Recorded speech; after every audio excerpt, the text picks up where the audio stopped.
I think everyone understands that these guys gotta be a little crazy to step in front of shop, but I find it kind of one of the more peaceful times. Clock is winding down. Caraway's gonna get a look. Goal! Save made by Dobson. 0.6 left to go. He was 7 when he was diagnosed. It hit me, oh crap, he has this for the rest of his life unless there's a cure. It was a challenge to monitor all that. There were a couple times his numbers went so low we could barely wake him up. You know, the game is hard enough as it is, especially at that level. I'm sure there's some times where he was feeling the effects of it, but he never really showed that. It was frustrating at times and a little scary when, other people were getting recruited and committed, and Brett had essentially no interest. Trust the process. By doing all that work over and over and over again, you end up becoming more successful in the end. All you need is one chance, one opportunity, and to make the most of it. You make a decision, you're gonna live with it regardless if it's good or bad. And I felt like that decision might have been the best I've ever made, I think. I think he's one of the most competitive people I've ever met in my life, and obviously everything he's done can prove that. It was a lot of time, a lot of money, a lot of miles, a lot of hotel rooms, a lot of everything else, but he put in the work. He will fight through and want to win no matter what. And I don't think you can teach that.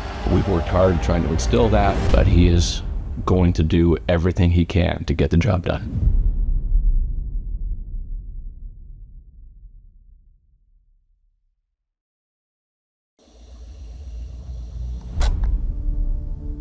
Brett was kind of 1,000% all the time. He was go, go, go, go, go.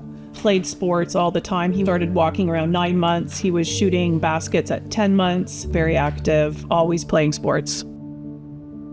My wife Heather and I are both phys ed teachers, so he grew up in my gym. I ran a basketball program up there, and he was in there shooting hoops, Fisher Price. We'd lower him down to 8 feet. Since he was born, he'd play whatever sport was around.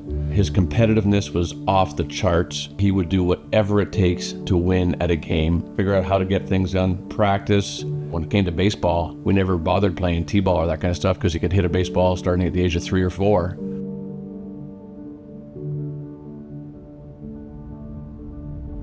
If I would try to sit down and read a story to him, he would push the book away and go pick up his basketball and shoot hoops. As long as it related to sports, he was a pretty happy kid. We battled things out pretty hard at home, and they were never allowed to win something just for the sake of winning it. If they won a game, it was because they actually won.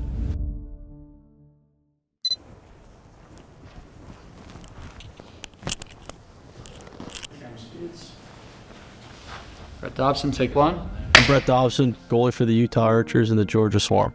I respect him a lot for the way he coached me growing up. If I didn't live up to a certain expectation or standard of how I was playing the game in terms of honoring the game the right way, he'd be the first to sub me out in basketball or be the first to say something on the bench about it. And I think that goes a long way. Like sometimes you can have a parent that, might hide from the truth from how bad you're playing, but he was the first to be like, hey, you got to be a little better and being honest with me about stuff like that. Neither of us were lacrosse players, really didn't know much about it, but Durham's a hotbed for lacrosse, so it was what kids did here. He got his first stick, former student of mine, Gavin Prout, Hall of Fame level player. They played catch together in my gym sometime. He thought that was fun just to play with Gavin. He said, can we do that again sometime? I'm like, Brett, he kind of plays professionally and doesn't just come and hang out with kids that often. And then House League starts in Whitby at 4 years old.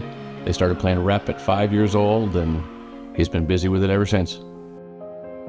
Lacrosse was his first love, but he was just exposed to so much lacrosse by being around some of the professional players and going to the games and being a ball boy and doing that kind of stuff. So that was the one that really caught his attention the most and turned out to be what he wants to do for the rest of his life. Second I did pick up a stick, I was instantly hooked with it. I loved it. I don't know what it was, but something drove me towards it. Rich was coaching the team, so he said, just throw him in net, and he did really well. And then the coaches were in Rich's ear, like, he needs to be our goalie.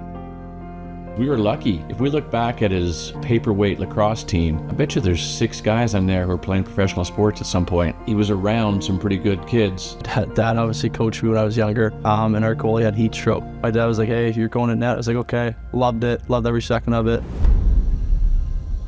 This was his very first provincial championship, I believe. So he's paperweight.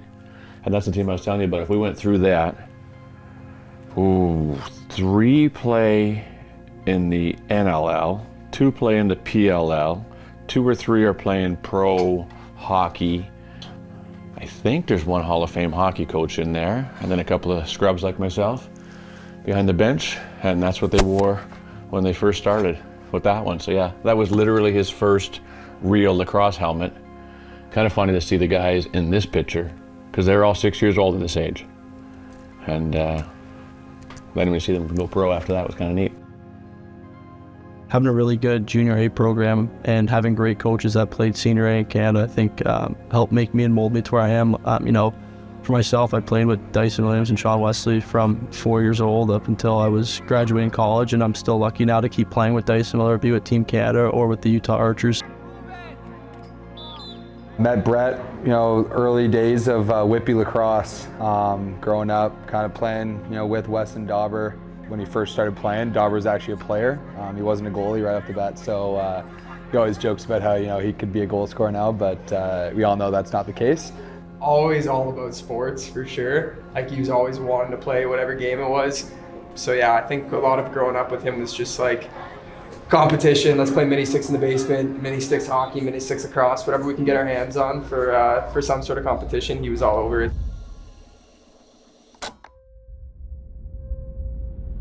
So Brett, as I said, was really active, and his passion was playing sports, but also being with his teammates and friends. So the biggest warning sign for me was we were over at one of his teammates' houses for dinner and to hang out and play. And all the boys were running around the backyard, and he was literally lying on the deck watching them, which is so out of character for Brett. So at that point, I said, I think he's diabetic, because he'd lost a lot of weight. My father was a type 2 diabetic, Brett's type 1. So we kind of knew what the symptoms were to look for. He was 7 when he was diagnosed. When he first was diagnosed, he was a little slower. You have very little energy. And I think I heard Heather telling a story about, he's just sitting around somebody's backyard, not moving.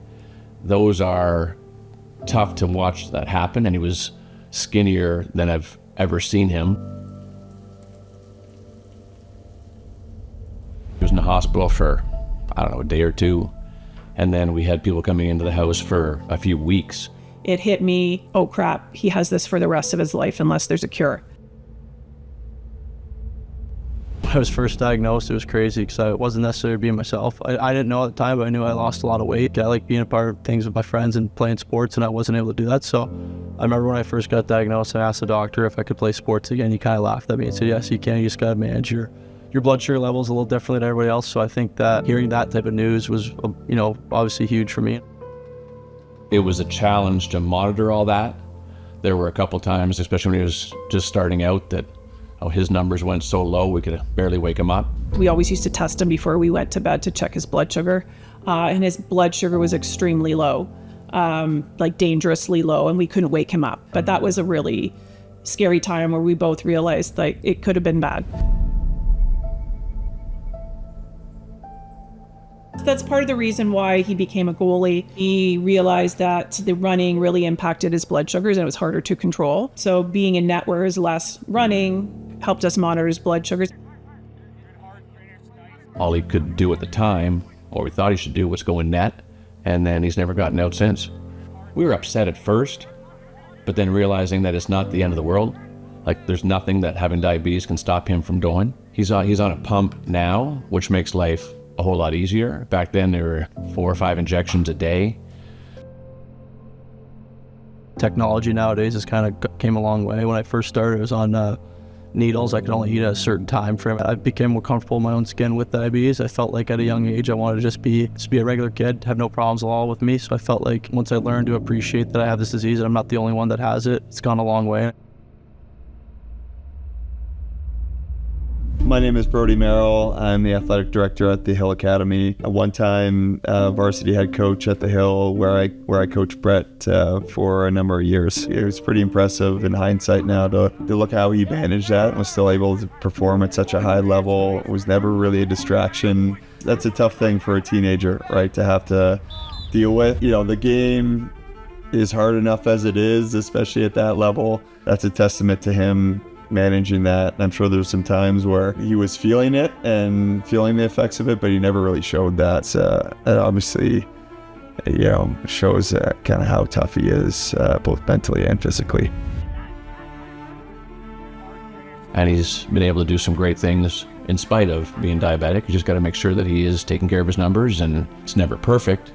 But I think most diabetics who are competing in sports have that ability to figure out what works for them and how they can still do what they need to do and be successful.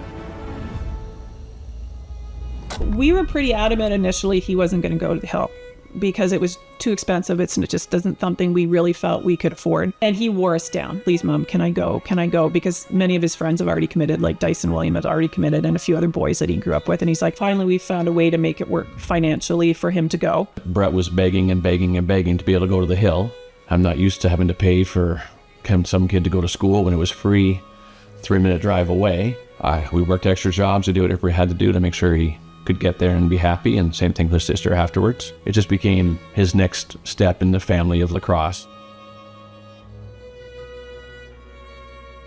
Started with just getting my parents to send me to the Hill. I remember just begging them, like, hey, please send me to the Hill. Please send me here. Like, this is where I want to be. This is where I need to be. Like, I want to be a lacrosse player. Like, you see the kind of writing on the wall, you look at the alumni, and everyone's kind of gone through. They all have a tremendous careers to the next level. So I felt like this is where I want to be.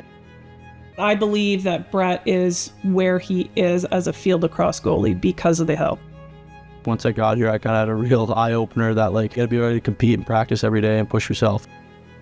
What was always pretty tangible with Brett was his competitive spirit. There's, a number of other really strong goalies at the Hill during that time. What separated him was his presence in the net, right? Even from a young age, I think he had just like an inner belief and a confidence about him that you kind of, honestly, as a coach, you hope for that from your goalie, right? To be somebody that wants to be in the net, that wants those opportunities and has that level of confidence that they're going to come through. You kind of had command of the defense and always had really strong stick skills. Those are good signs as a coach when you're seeing that at younger ages, right? You might not have been there quite yet physically, but the habits and the work ethic and the commitment was all at really high levels. He was kind of known around the school as somebody that's always wanting to take shots, right? And if you wanted to get extra reps, you kind of knew the guy to call, and that was Brett.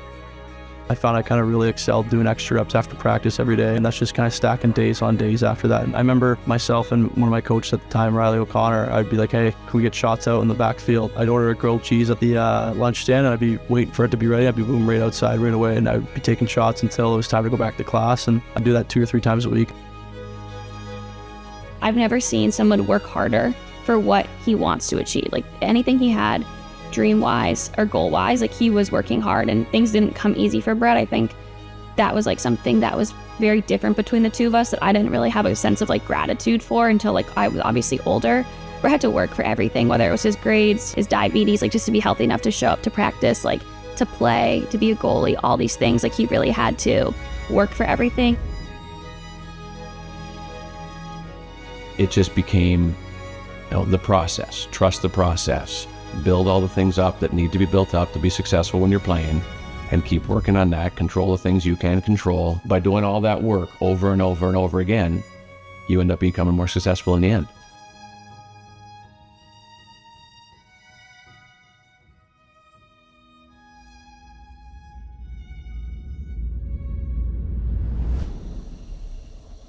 I think it's been talked about a lot that he only got one offer coming out of high school, but it was the one that he needed, and it was the one that was right for him. It was frustrating at times and a little scary when, other people were getting recruited and committed, and Brett had essentially no interest. Somebody had told me at one point with the recruiting process, you need to kind of have that perfect moment where there's a coach looking for a goalie and your goalie is playing his best at the moment the coach is watching.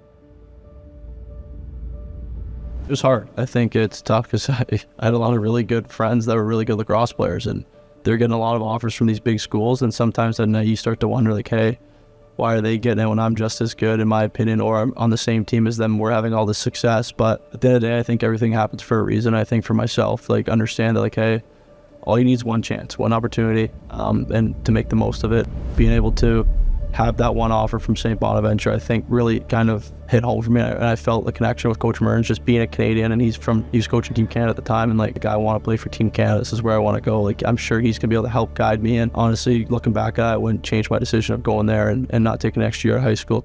Your loyalty to some people, I think, goes a long way, and it speaks a lot about who you are as a person, but also you make a decision, you're gonna live with it regardless if it's good or bad. And I felt like that decision might have been the best I've ever made, I think. We heard nothing but crickets. For the most part, we had the chance to go back and do a PG year at the Hill, and they're saying you can, like, there's big programs who would be really interested in you, and Brett's like, no, I committed to Mearnsey, and St. Bonaventure is a special place, but at the time, it was, well, I think he's probably good enough to be going anywhere else, but nobody noticed, nobody cared. I like to think now it's their loss. I think there was probably some bigger schools that were going to recruit him if he had come back for a PG year. Probably still something he thinks about to this day, is kind of that little narrative that most high-level athletes kind of create in their own mind, right? And being a little bit overlooked at that time and carrying that kind of chip in his shoulder. I think it's part of Brett's personality to see the opportunity in a new program, to help build it up, to maybe get on the field right away and play. And I think that was really smart and kind of wise beyond his years at that time.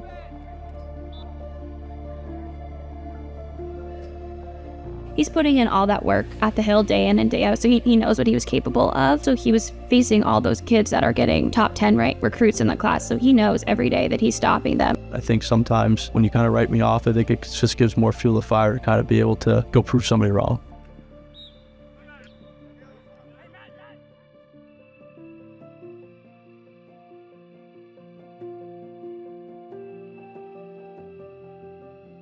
It was Christmas of 2019, and my mom took our entire family to a trip to Costa Rica. I don't know anybody else who brings their goalie equipment to Costa Rica, and I took shots on him. So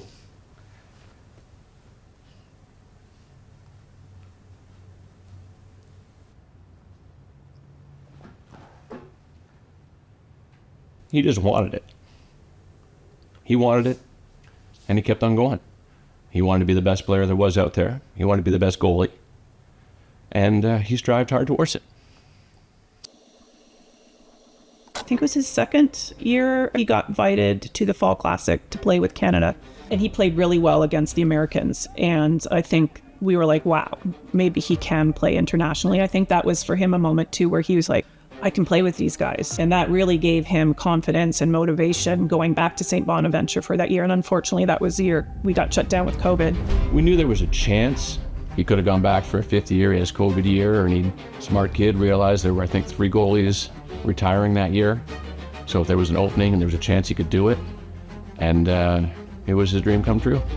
I didn't know if I was going to get drafted in the PLL or not. And like, I was still debating on if I was going to do a 5th year. Like, I remember looking at possibly going to Syracuse or Duke, or even going back to St. Bonaventure. I kind of knew going into it and talking with Coach Mearns that I had an idea that, like, hey, like, there's 3 or 4 goalies that are going to be retiring this year. Like, now would be a really good time to enter the draft. I got an idea the Archers were going to kind of call for that, and hear my name called in the 2nd round was unbelievable.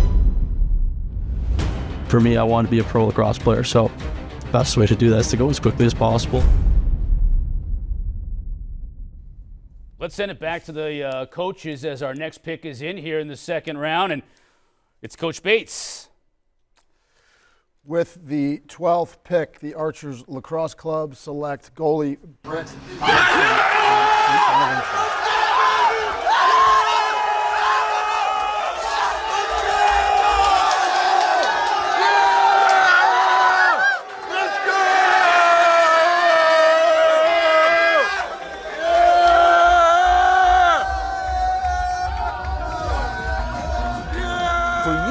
Dobson that much better than maybe who you have 2, 3, 4? I think if you're going to go goalie, though, you got to go now. You got to go now if he's your guy. And there's a good reason for Brett Dobson being your guy. He leads the nation in save percentage. He's played at St. Bonaventure. He's also the heir apparent for Dylan Ward to be the next Canadian national team goalie. Like, this guy is a stud. He is the real deal. He's super athletic. He makes acrobatic stops. But I also think that he's been a backbone for his college team, and they went to their conference championship on the back of Brett Dobson. So he's had, big save capability. He's played in big games. And a lot of people thought he was the best goalie in the country. It was a little chaotic. We were screaming and yelling and we couldn't believe it. Shortly after he called in tears, just telling us how much we meant to him. Sorry, I'm going to tear up. I get a little emotional. Which just wasn't on our radar initially. Coming from a small school, he wasn't at a Duke. And so Brett knew that I think that there's some interest from some certain coaches, but whether or not he was going to get drafted, that was a complete surprise for us.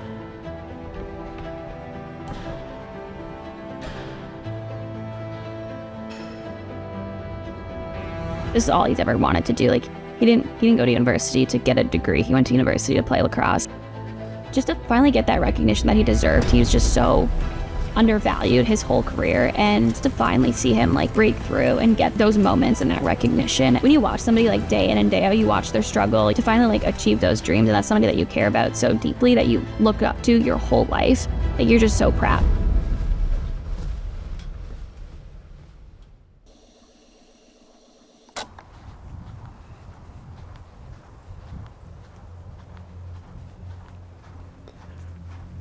I remember this story from his first training camp at the PL at the Archers. He went into the camp and knew where everybody was shooting on the offensive end and the attack end, and I'm pretty sure he told every single one, hey, I know you're shooting here. I know you're shooting here. And he was lights out in camp. And the guys obviously loved it because they knew they were getting a great goalie, but also struggled. And I think that's a good story for Brett, is that he's always prepared. He knows guys' tendencies, he knows what hand everybody is, and not just the guys who he's playing against, but I think overall in the lacrosse world, if you ever need a question about anything lacrosse related, he's your guy. Probably the best goalie in the world right now, and he wants to continue to get better. It's crazy, just the attention to detail that he puts in because he cares and he wants it so badly. One thing that I think separates Brett from the rest is his readiness, his preparedness before the game, and then in the game, he's a very patient goalie. Carroll, crease fade, Rob Pennell denied. Sticks among the top 5 in terms of shooting percentage and shots. Campbell zippers through, shot, save, Dobson. There's not a lot of guessing when it comes to Brett's game. He's ready, he's prepared, and I think that's what makes it difficult. He's a really smart goalie.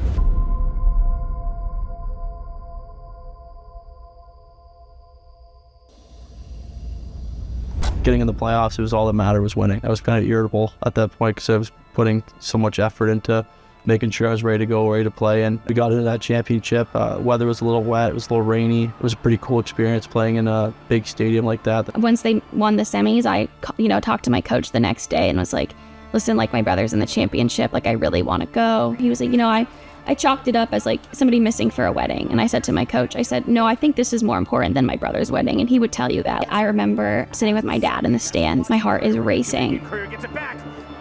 Dobson with the save. And ball watching. Dauber makes the save on Conrad.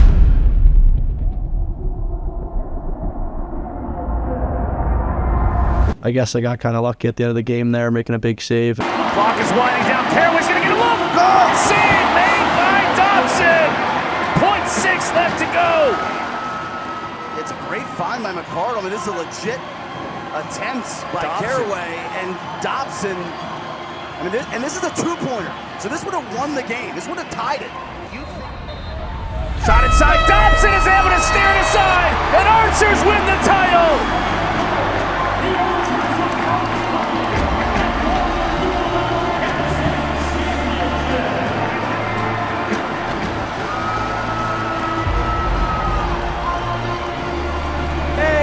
The MVP stood between the pipes, 19 saves. Second year in the league, Brett Dobson.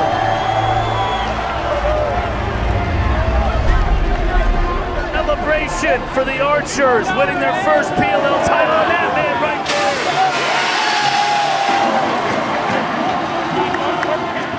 Brett's lacrosse journey has been all over. Like, the bigger the moment, the better he plays. He was as cool as he ever has been. You watch his feet, you watch his body. Our son just won his sports championship and won an MVP. Like, we see the Super Bowl, we see the NHL, we see people celebrating and winning these things. We've watched that for decades, and all of our sudden our son is doing that in his sport. And then people are saying, oh, we saw you on TV, and it's just the world that we're not really used to. Look at all the hardships of being under-recruited, going to St. Bonaventure, not winning a game, to getting drafted, to then winning a championship. Like, ultimately, at the end of the day, you want to win a championship. You want to be known as a winner. You want to be known as someone that's going to play their best lacrosse when it matters most. And I felt like that was a really cool opportunity for myself and my career. And we were lucky enough to do it the following year as well and have the same result and be another finals MVP. And I felt like I was really excited because, what's better than one ring is two, So I think that having 2 rings in your trophy case now is pretty cool, and 2 finals MVPs as well. The MVP trophy, like, that's just icing on the cake. We'll take the championship any day of the week. I'm going to tear up again. The number of hours, a lot of time, a lot of money, a lot of miles, a lot of hotel rooms, a lot of everything else, but he put in the work to have that happen, and the result was pretty good. And this actually is his water bottle and piece of the net from the very first championship in Philly when they won over the Water Dogs. I have the score on this one. I can't remember if I have it. I got the score on the second year ones. The ceremony presentations, I just walked over towards the net and it was still sitting there. And I got the piece of the net when everyone was cutting up. All the players got theirs first. I'm like, I'll take a piece. That was pretty good. So I figured a little Gatorade bottle to remember that by. And they were good. He's a warrior. It's his lifestyle he commits to. He wants to be the best ever. He wants to be known as one of the best goalies in the world. And that requires a lot of fight, a lot of proving his doubters wrong. Pretty unique tradition with Chris Sanderson to Kyle Miller to Dylan Ward, and now he's kind of that next guy. He's making a pretty profound impact carrying on that torch. I know with things like the Olympics looming and all these great opportunities that he has in front of him, it's just to seize it and to go for it. I still think of myself as an underdog. I don't think that I've accomplished nearly as much as I've wanted to just yet, and I think that I still got more to prove. This game's kind of given me everything, whether it be friends, job opportunities, coaching opportunities, or even places to live. I think that this game can truly offer you anything you really put into it. And I think for myself, I've been able to kind of enjoy that and make lots of friendships and find new homes and kind of just see where the sport's going and help push it forward.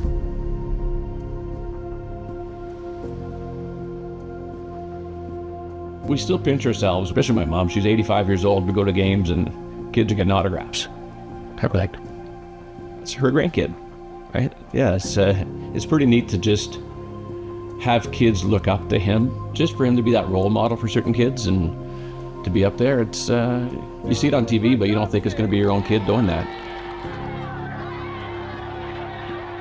He will do whatever it takes. Battled through diabetes, he's battled through not getting recruited. He will fight through and want to win no matter what. And I don't think you can teach that. We've worked hard trying to instill that, but he is going to do everything he can to get the job done.